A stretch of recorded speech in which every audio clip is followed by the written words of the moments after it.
बलिया में बलेश्वर नाथ महादेव, काशी में काशी विश्वनाथ महादेव, उज्जैन में महाकाल महादेव, देवघर में बाबा बैजनाथ महादेव, बैजनाथ महादेव। जय हो रामेश्वर नाथ महादेव, जय हो बद्रीनाथ महादेव, जय हो केदारनाथ महादेव, जय हो अमरनाथ महादेव, अमरनाथ महादेव। बाबा बलेश्वर भृगु के धरती से भक्तन के जोश न होला कम। बाबा बलेश्वर भृगु के धरती से भक्तन के जोश न होला कम।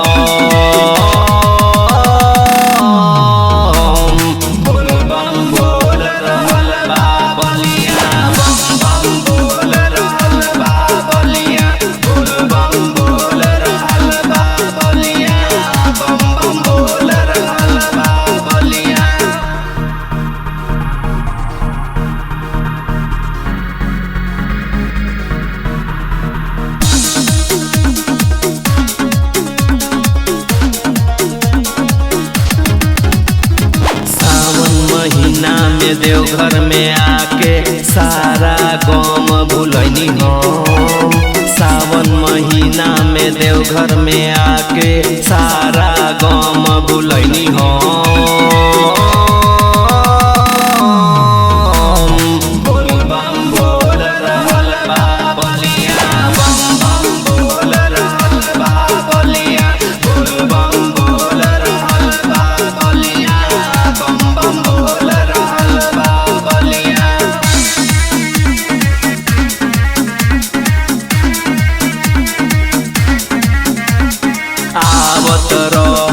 देवघर नगरिया जब तक दैया में रही दम।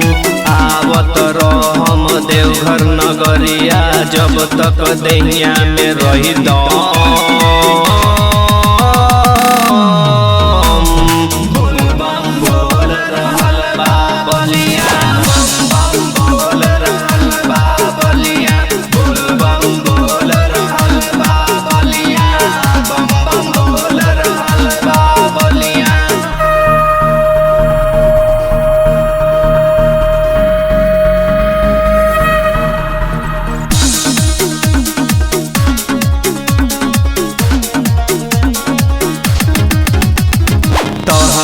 भक्ति में रूपेश से रूपेश महादेव भनी हम।